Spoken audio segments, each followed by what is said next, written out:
itu menjadi dasar kenapa kita membuat desain pattern.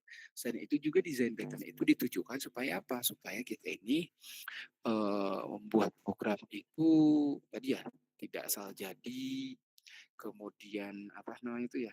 Kok saya lupa ya. Ya nanti kita mudah-mudahan saya bisa sampaikan nanti di slide-slide berikutnya. Jadi itu bisa lebih baik lah udah program itu jangan sampai jadi asal jadi. Nah, sehingga kenapa kita harus belajar desain pattern ini maintainabilitas, keterbacaan, mengurangi duplikasi kode, membuat kolaboratif tim lebih baik, mencegah anti pattern ini kebalikannya desain pattern ya. Jadi membuatnya ini anti pattern itu kayak semacam spaghetti code namanya itu. Spaghetti code itu ngasal acak-acakan buat programnya, nggak ada standarisasinya sehingga muncul permasalahan yang muncul. Jadi nanti orang pun yang maintenance pun males gitu istilahnya baca codingannya. Ya kenapa? Karena ribet pusing gitu bacanya juga dibandingkan melanjutkan lebih baik buat baru katanya. Sehingga ini menjadi problem dalam mengembangkan sebuah analisis data atau kode program sendiri. Kapan kita membuat desain pattern kalau problemnya itu kompleks gitu istilahnya. Terutama dalam mengembangkan data apa tuh aplikasi atau program skala besar atau otomatis itu harus buat desain pattern. Apalagi membuat secara tim itu apalagi harus buat desain pattern karena itu adalah sebuah formulasi standarisasi yang memang sudah diakui oleh banyak orang, sudah dipelajari oleh banyak orang. Jadi ketika orang Indonesia buat, luar negeri buat itu sama bisa lanjutkan gitu. Itu yang disebut sebagai desain pattern. Nah, contoh sederhana ini yang saya sampaikan di sini ya. Coba mungkin kita lihat contoh sederhana kenapa kita perlu buat desain pattern dan apa desain pattern itu perlu. Misalkan nih, kita membuat sebuah fungsi kalkulator. Fungsi kalkulator ini adalah fungsi yang mengukur atau menghitung diskon dari sebuah harga produk. Jadi terdapat beberapa kode produk, misalkan ada diskon persentase, kemudian ada diskon tetap, kemudian ada diskon yang tidak ada diskon. Jadi ada 3 jenis itu. Nah, bagaimana mengatur ketiga diskon tersebut ketika kita membuat sebuah program? Jadi ketika ada inputannya eh, apa namanya itu harga sebuah barang, kemudian pilih diskonnya berapa kira-kira harga barang yang harus dibayar. Jadi tujuannya menghitung itu aja. Nah, umumnya orang akan melakukan seperti ini. Anda akan melakukan seperti ini. Itu kan ya, pasti Anda melakukan seperti ini. Salah satu cara kode programnya. Misalkan, if diskon ini, maka dipotong harga berapa. If diskon A, maka dipotong harga berapa. If diskon B, akan hitung harga berapa. Nah, ketika ada kode baru, ketika ada logic baru, misalkan ya, maka Anda akan mengubah isinya. Isi apa? Isi dari kode tersebut. Padahal ini bisa kita lakukan dengan decoration. Artinya apa? Kita bisa memodifikasi logiknya, logik dari setiap apa namanya logik ataupun kita menambahkan logik baru dalam kode yang sudah ada misalkan tanpa kita merubah kode-kode yang sudah ada gitu, modifikasi coding yang sudah ada. Pada kasus ini Anda akan melakukan mengedit fungsi yang sudah ada. Misalkan ya fungsi kalkulator price ini Anda edit kan. Kemudian Anda menambahkan logik baru, misalkan diskon hari raya misalkan. Di situ yang akan dilakukan. Bisa jadi ketika Anda merubah logik baru ini akan ada error. Nah, oleh sebab itu, maka yang terjadi adalah seluruh tubuh program yang memanggil fungsi kalkulator price itu akan error. Baik itu tipenya diskon type-nya adalah presentasi atau fixed atau yang lain, maka tubuh program itu akan hilang, akan error gitu. Ini yang menyebabkan tidak bagus dari sisi pemrograman. Nah, oleh sebab itu ada salah satu design pattern namanya strategi pattern namanya itu. Tapi kita bahas bukan strategi pattern, tapi ini hanya untuk memberikan wawasan bahwa ketika Anda membuat program jangan asal buat gitu. Salah satunya apa? Strategi pattern. Maka apa yang dilakukan? Dilakukan adalah memecah gitu istilahnya. Setiap diskon-diskon tadi, tipe-tipe diskon tadi menjadi function-function. Ketika ada diskon baru, Anda akan menambah function saja tanpa merubah kode program yang lain, tanpa merubah tipe diskon yang lain. Dan error pun hanya untuk error yang sedang Anda buat aja. Ketika memanggil tipe kode diskon misalkan hari raya ya error pun hanya bagian program yang memanggil fungsi tersebut dengan hanya menggunakan kode hari raya itu aja gitu.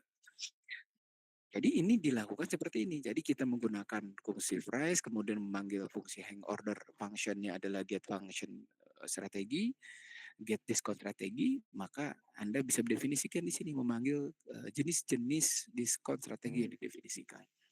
Nah, ketika Anda menambahkan di sini tadi DEF, persentase hari raya misalkan, diskon hari raya atau presentasi hari raya atau diskon hari raya misalkan. Anda tambahkan di sini gitu. Kemudian Anda logic di dalamnya, di dalam fungsi itu ada error gitu ya.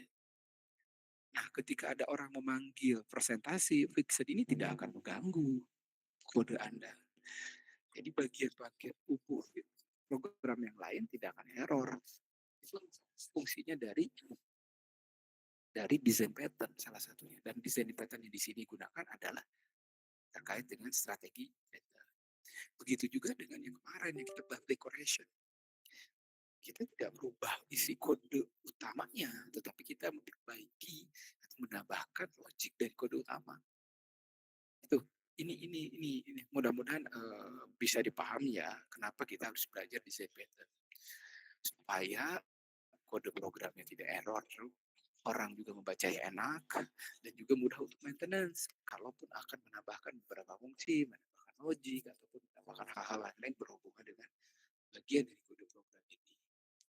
Oke, ini menjadi latar belakang kenapa kita menggunakan design pattern. Jadi decoration, monad yang kita bahas ini adalah design pattern. Oke, ada yang tanyakan dulu nggak terkait dengan terminologi dengan konsep design pattern dan mengapa kita harus belajar design pattern? Oke, monggo silahkan ditanyakan dulu. Ada? Oke, ada nggak? Monggo. Cukup Pak, lanjut. Cukup ya. Oke, mudah-mudahan dimengerti dan nanti bisa diimplementasikan, baik itu di tugas besar ataupun di kode-kode program yang ada buat sehari-hari lah dalam mengerjakannya. Oke, next nah, kita akan bahas apa lagi nih? Nah, jadi ketika kita setiap strategi diskon itu terisolasi dan bisa dikembangkan tanpa mengubah fungsi utama. Dalam ini adalah fungsi yang lain juga. Jadi Anda menggunakan diskon apa, ya Anda tidak akan berubah saling mengganggu dari setiap diskon tersebut. Terus mudah untuk menambahkan strategi baru ataupun komposisi fungsi menjadi lebih deklaratif dan modular ya. Akan menjadi lebih enak juga untuk maintenance. Ini adalah salah satu design vektor yang namanya strategi pattern. Strategi pattern, ada monad pattern yang akan kita coba bahas sekarang. Oke, ini adalah design pattern. Jadi design pattern saya jelaskan kembali bahwa adalah salah satu aturan standarisasi bagaimana kita menghandling sebuah code, kita membuat sebuah code supaya kode tersebut mudah untuk dikembangkan, mudah untuk di-maintenance ya, mudah untuk diteruskan, mudah untuk dibaca, mudah untuk dibagi juga gitu. Dari bagian dari maintenance itu. Oke. Nah, functional programming. Di dalam functional programming ada beberapa sifat yang menekankan kepada salah satunya immutabilitas, pure function, high order function, dan komposisi function salah satunya ya. Nah, yang akan saya garis bawahi di sini adalah pure function. Kenapa saya harus garis pure function? Karena pure function ini berhubungan dengan design pattern yang memang akan kita bahas, yaitu design pattern monad namanya. Nah, pure function itu apa sih? Pure function itu adalah sebuah fungsi yang menerima inputan A dan menerima fungsi itu selalu memperhatikan, selalu senantiasa dalam kondisi input dan output sesuai. Maksudnya ada yang paham nggak? Maksudnya dari pure function, ada yang bisa bantu saya jelasin. Jadi fungsi ini tanpa side effect, yaitu outputnya hanya tergantung pada input. Jadi input A, outputnya ya A gitu. Sesuai dengan harapan yang kita inginkan. Gitu. Maksudnya dipahami nggak? Atau teman-teman bisa menjelaskan lebih detail. Apa yang maksud dengan pure function? Monggo, saya panggil ya. Mia. Mia Al-Mustari tadi yang set saya tadi. Silakan Mia. Apa itu pure function menurut Pak? Mungkin sebelumnya seharusnya sudah dibahas ya, karena ini bagian dari ciri-ciri dari functional programming ya. Jadi sederhana namanya pure function. Apa maksudnya? Silakan. Ditanyakan? Ditanyakan bisa bantu saya jawab, bisa bantu saya menjelaskan, silakan. Silakan.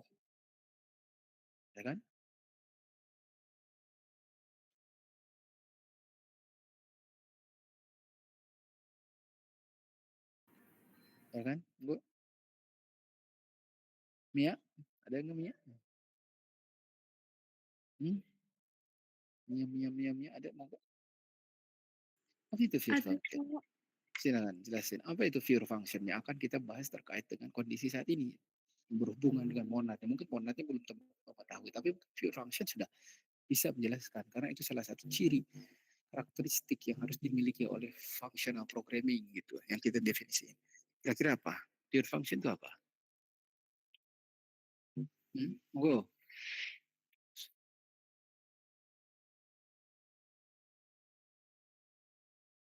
silakan. Apa itu fear function? Mencari dulu ini, monggo. Jadi tanya dulu Google apa tuh, ChatGPT, monggo.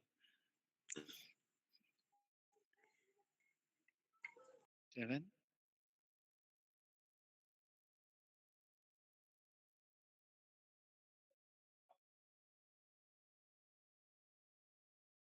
Silakan. Monggo. Monggo.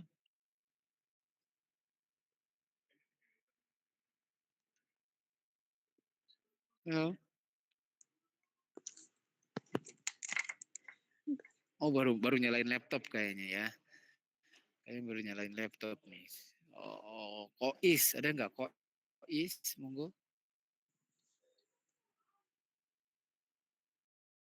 Ya, apa itu fear function?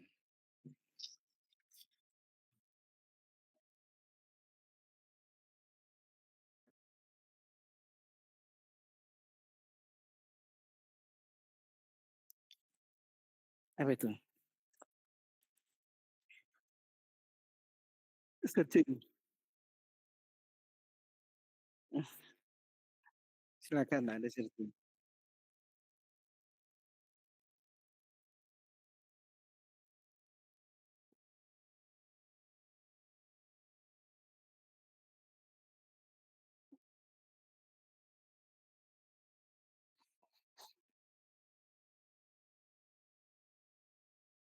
Oke.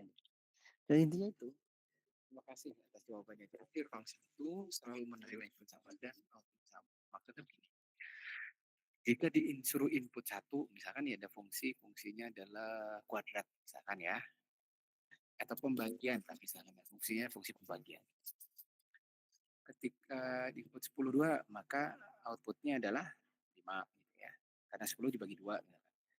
Kalau dikasih ada hasilnya 5 sesuai gitu. Sesuai dengan harapan kita, memang 5.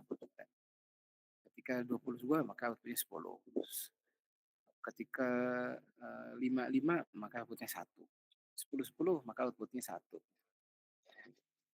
Nah, ketika ada kondisi, tapi ketika saya masukin nih 10-0, error munculnya.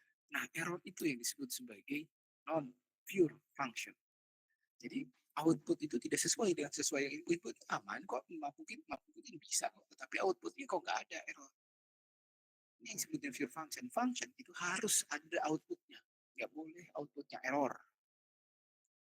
Harus outputnya terdefinisi. Inputnya terdefinisi, outputnya pun harus terdefinisi. Jangan outputnya adalah error yang nggak jelas gitu. Itu disebut pure function. Jadi pure function itu sebuah aturan yang didapat dalam functional programming di mana input dan outputnya harus senantiasa ada. Outputnya jangan sampai tidak terdefinisikan gitu. Jangan sampai seperti itu. Itu yang disebut pure function. Oleh sebab itu, nah itu mendefinisikan atau menjelaskan, mengatur bagaimana mekanisme pure function ini bisa berjalan dengan baik sebenarnya. Itu adalah monad. Jadi monad itu mengatur bagaimana sebuah input dan output itu sesuai. Gitu. Jangan sampai ada output di luar dari yang tidak diharapkan. Ini disebut sebagai monad. Okay? Nah, jadi jenis design pattern. Design pattern ada strategi pattern yang sudah kita bisa bahas, decoration pattern yang sebelumnya kita bahas. Nah, monad yang akan kita bahas saat ini. Nah, monad ini banyak sebenarnya fungsinya ya, tidak hanya menghandling tadi ya, bisa ada yang namanya mungkin nanti di praktikum ya kita bahas lebih dalam, ada yang nama maybe monad, ada right monad, ada reader monad, ada aider, ada state monad dan sebagainya. Tujuannya beda-beda, tujuannya, fungsinya juga beda-beda. Tujuannya adalah untuk mencegah segala sesuatu ketika outputnya tidak disesuai, tidak harus menyesuaikan antara input dan outputnya harus sesuai lah. Karena kita bekerja di level function, jadi fungsi itu harus pure function. Jadi input A, outputnya juga harus A, sesuai dengan logiknya. Ada outputnya, jangan error outputnya. Jangan non outputnya, tidak ada informasi outputnya, malah nggak ada outputnya sama sekali. Jangan sampai seperti itu. Oke, ini adalah jenis-jenis desain test yang ditujukan untuk kepentingannya masing-masing berbeda-beda. Gitu. Tergantung kepada problem yang ada di dalam pengembangan sebuah perangkat lunak ataupun program itu sendiri. Nah, strategi pattern akan kita. Nah, strategi pattern sudah saya sampaikan ya. Jadi mengatur logiknya ke dalam beberapa hal. Misalkan tadi ya diskon A, diskon B, diskon C. Kemudian kita panggil ketika ada apa namanya itu strategi baru atau fungsi baru atau cara baru kita definisikan di sini aja. Dan ketika salah mendefinisikan strategi tersebut atau mekanisme terbaru tersebut, maka tidak akan mengganggu fungsi-fungsi yang lain. Ini strategi pattern namanya. Nah, decorator pattern yang kemarin kita bahas ya ketika kita ingin menambahkan sesuatu, behavior baru atau komputasi baru di dalam sebuah fungsi, ya kita tidak perlu merubah isi logik fungsi itu. Justru kita harus mendekorasi isi fungsi tersebut. Sekali lagi tuh supaya apa ya? Supaya tidak jadi permasalahan error lagi juga dalam program. Nah, berikutnya apa nih selain strategi function, strategi pattern, dekorasi pattern? Nah, kita akan bahas monad pattern. Nah, monad pattern itu intinya monad pattern harus bisa menghandling side effect yang terdapat di dalam pure function. Dengan cara apa? Dengan cara memblend dan unit concept namanya. Dengan cara membuat bind dengan dan unit concept. Dua hal itu yang paling penting. Ngebind ini apa? Ngebind ini adalah ngebinding, nge-writing nilai dengan logiknya. Itu ya, nanti kita bahas satu persatu lah ya. Kenapa ya? Kenapa monad function itu perlu melakukan itu? Ya jangan sampai ini melanggar kaidah dari pure function yang merupakan hal-hal yang perlu yang mencirikan antara functional programming itu sendiri gitu. Bagian dari functional programming itu harus pure function. Maka ketika kita mengubah sebuah programan dengan pure functional programming ya harus memenuhi kaidah tersebut. Salah satunya dengan cara mengembangkan dengan monad function dan monad pattern itu sendiri. Bahwa have to be pure, harus murni. Inputnya dan outputnya harus sesuai. Jadi ketika kita memberikan sebuah input, maka outputnya pun harus sesuai, sama gitu. Harus ada hasilnya sesuai dengan operasi logik yang terdapat di dalam function tersebut. Jangan muncul error. Jadi tujuan monad function ini adalah mengatur bagaimana kode program ini atau mendesain sebuah program ini sehingga antara pure function tidak terdapat permasalahan atau disebut sebagai side effect. Jadi ketika membuat sebuah logik dari sebuah function, ternyata kita muncul efek-efek di luar dari hasil yang sebenarnya. Gitu. Jadi menghandling side effect ini, menghandling segala sesuatu yang mungkin terjadi di dalam logik yang kita definisiin, dalam logik dalam sebuah fungsi itu sendiri. Misalkan nih, ini adalah kode program tanpa side effect nih. Tanpa side effect itu apa? Misalkan tadi nah, square, wah outputnya berapa? Ini nggak ada output, tidak ada side effect sama sekali. Tidak ada masalah sama sekali. Namun ketika kita rubah, menambahkan side effect tertentu, misalkan menambahkan apa namanya itu print, menambahkan print, maka ya muncul si print, tetapi outputnya banyak dan print dan sebagainya gitu. Tidak ada masalah. Namun ketika beri outputnya seperti ini, maka ini akan menjadi error. Kenapa? Ya karena di dalam function square error itu hanya menerima input integer, namun outputnya adalah tidak hanya integer, namun juga apa namanya itu outputnya adalah berupa string di sini. Maka kita harus menambahkan log di sini berupa string. Sedangkan ketika kita memanggil lagi fungsi yang sama dengan parameter number dan log gitu ya, number dan string, maka ini menjadi error di bagian sini. Nah, error yang muncul ini perlu kita definisikan, kita perlu handling. efek-efek yang di luar dari logik yang mungkin terjadi di dalam pengerjaan logik fungsi ini harus kita handling. Itu yang disebut sebagai side effect dari sebuah functional programming. Yang maka monad diciptain, monad didesain, mengatur bagaimana kita menghandling side effect tersebut yang terdapat di sebuah fungsi. Nah, misalkan nih menghindari sebuah efek, misalkan nih get nama user by user, kemudian name. Nah, ini aman nih, aman. Bahkan kalau misalkan nih apa ketika ada info ada apa namanya ketika name ini nggak ada, apa handlingnya? Pasti error di sini. Misalkan nih, ternyata user yang dikirim, dipanggil di nama ini, gitu ya, di dalam fungsi get username ini dipanggil, gitu istilahnya. Maka ya akan menjadi permasalahan ketika ada array yang tidak dimiliki nama, misalkan ada user yang tidak memiliki nama. Jadi ya, ini harus dihandling. Kondisi ini harus dihandling untuk apa namanya itu untuk hindari terjadi error di user itu sendiri. Nah, caranya apa? Dengan menggunakan either. Jadi either ini adalah salah satu bagian dari monad function untuk menghandling beberapa inputan. Jadi ketika ada inputnya user string, dilakukan proses pertama, dilakukan proses kedua. Nah kalau di sini error ya udah nggak dilanjutkan ke proses berikutnya. Ngebinding parserization, kemudian validation data, kemudian export data. Jikalau ini tidak ada permasalahan di sini ya udah berhenti, tidak dilanjutkan proses ini dan Anda harus mengeluarkan output yang sesuai dengan fungsi yang didefinisikan. Jangan sampai error.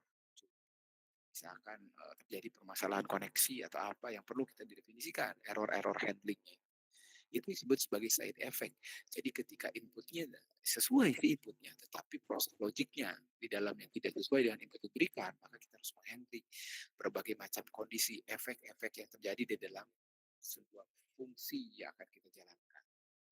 Itu disebut sebagai side effect yang terdapat di dalam pure function, bisa dihandling dengan design pattern monad.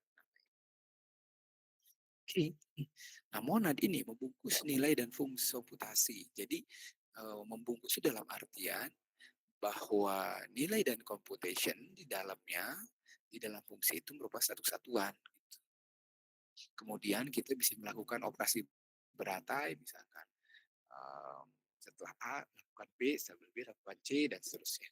Jikalau salah satu ini tidak terjadi atau masalah, error atau masalahnya tidak sesuai outputnya, maka prosesnya berhenti di situ.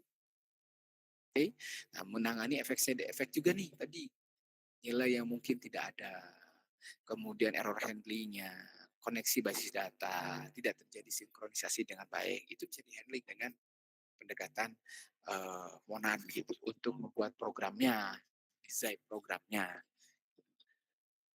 Oke, jadi di komponen monad itu ada dua, ada unit, ada bind. Unit ini adalah functionnya, memanggilnya ya, memanggil functionnya, kemudian bind ini kayak nge-writing ya, nge-write membungkus antara nilai dan value. Nanti kita lihat contohnya. Nah, misalkan ada contoh nih. Contoh sederhana dari perbedaan penerapan main tanpa monad function dengan monad function. Misalkan nih, saya punya tadi ya, add1, ada time2, kemudian kita memanggil secara komposisi ya, secara berurut tadi ya. Saya berantai gitu, chaining tadi.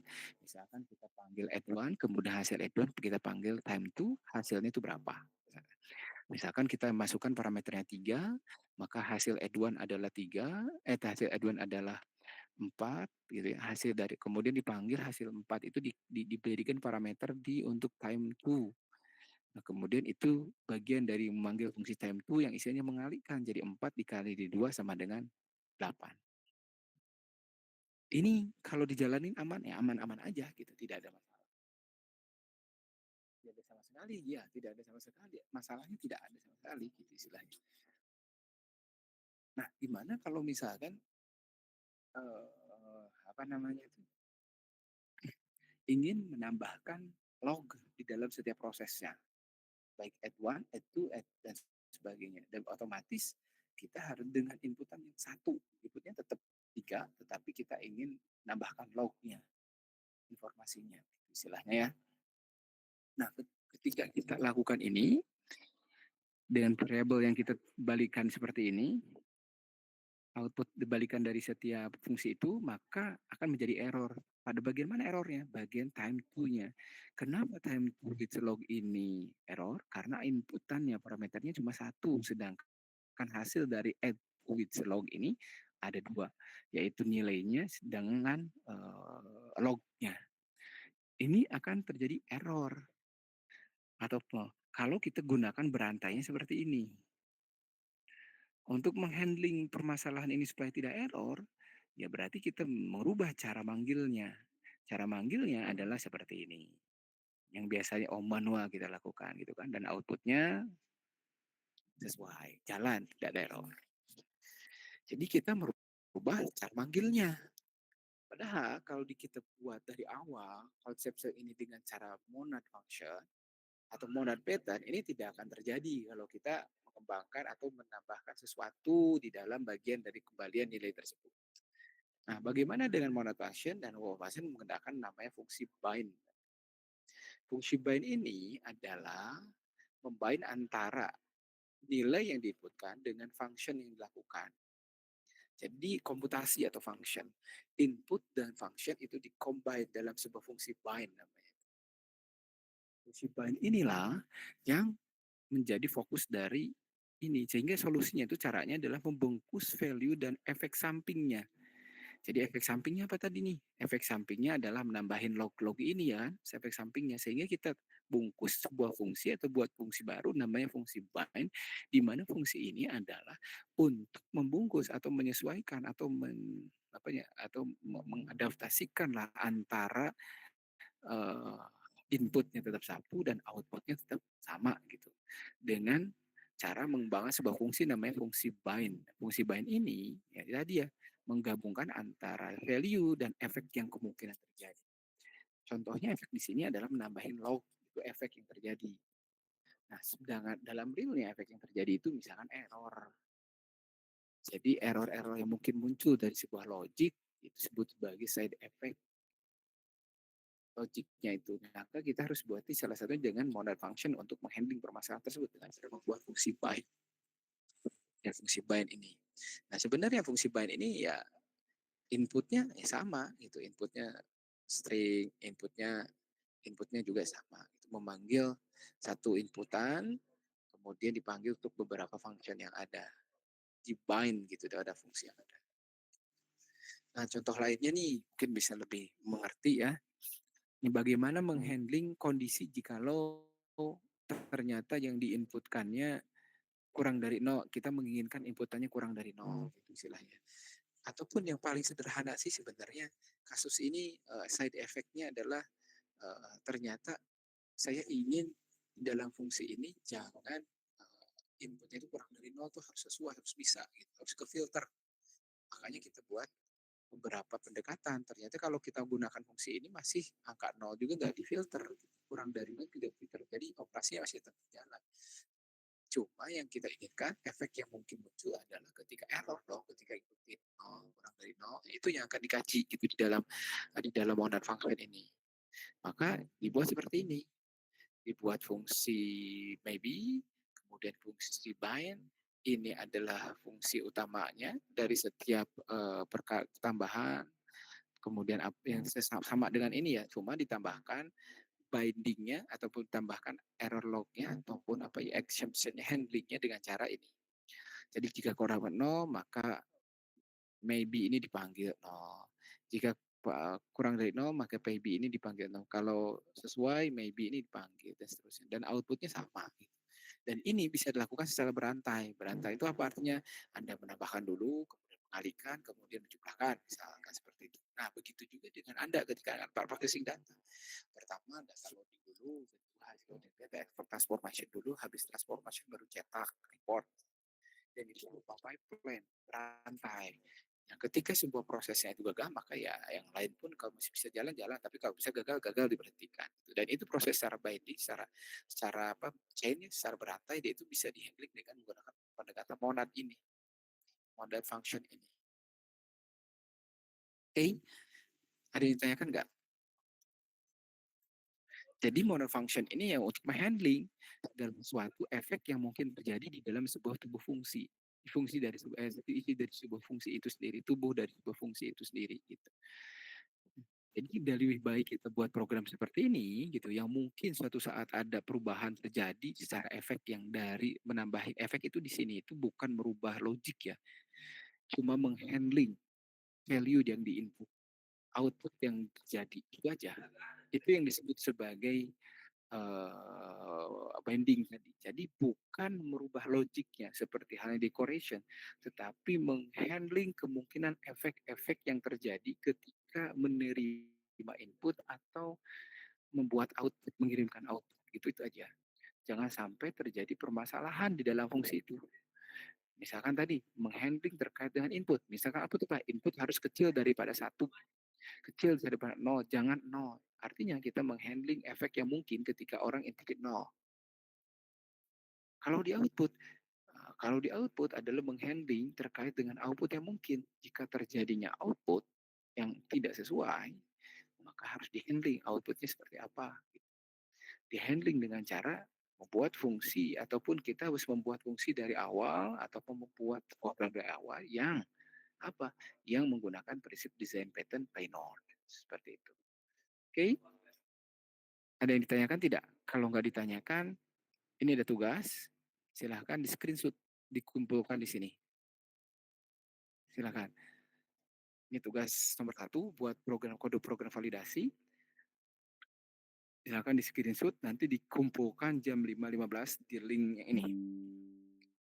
Di link bagian sini. Silahkan. Ini kode program, silahkan untuk membuat validasi. Kan di screenshot dulu. Silahkan PJ-nya atau siapanya ya melakukan screenshot. Silahkan.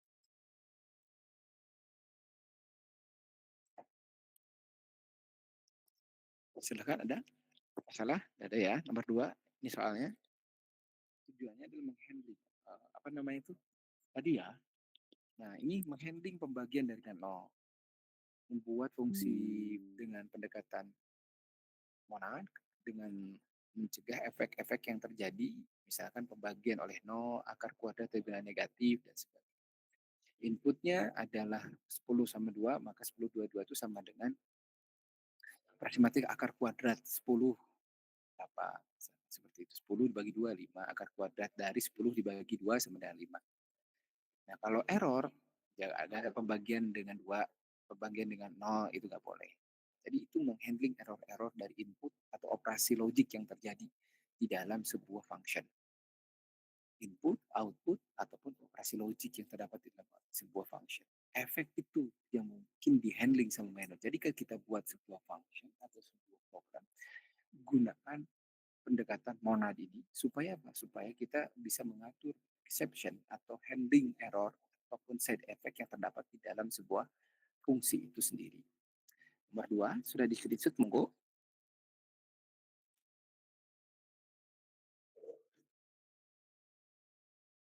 Oke, sudah. Nah, kumpulkan di sini, silahkan. Ada yang ditanyakan? Monggo. Hmm? Ditanyakan?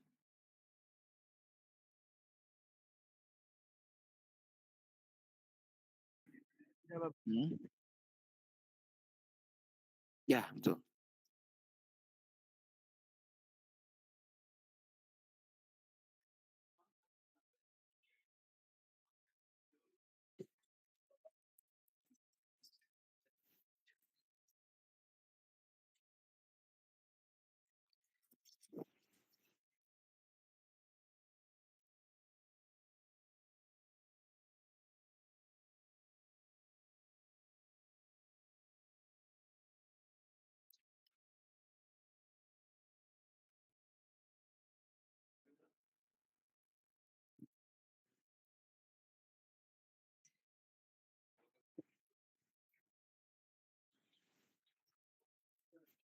Silahkan, ada yang ditanyakan lagi? Tidak?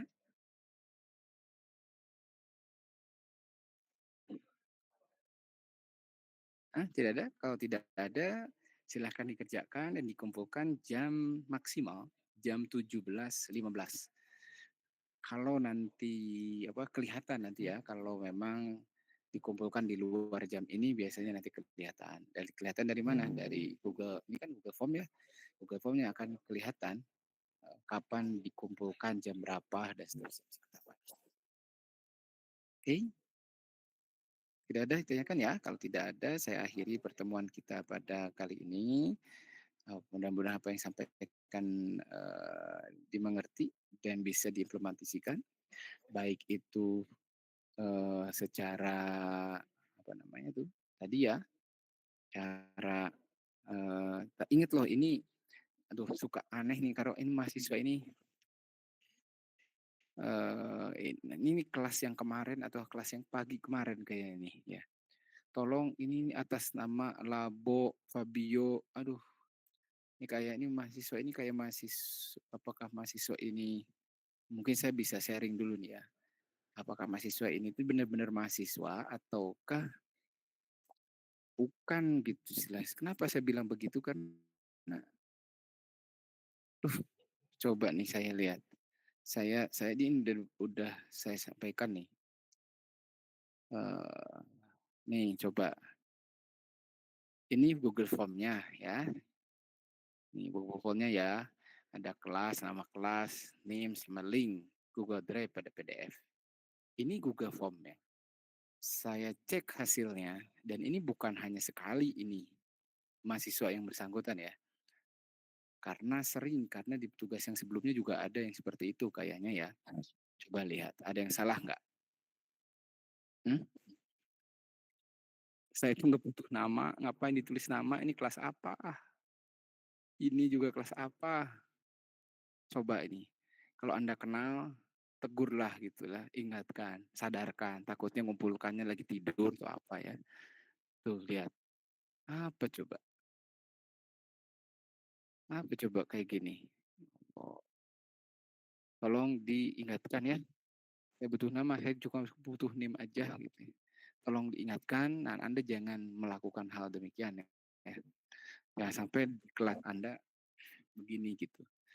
Nggak bisa bedain atau ngisi form yang benar dan salah. Oke, mudah-mudahan apa yang disampaikan dimengerti. Terima kasih atas kesempatannya. Saya tutup dulu perkuliahan kita. Assalamualaikum warahmatullahi wabarakatuh. Sip, Pak. Sama-sama. Terima kasih, Pak.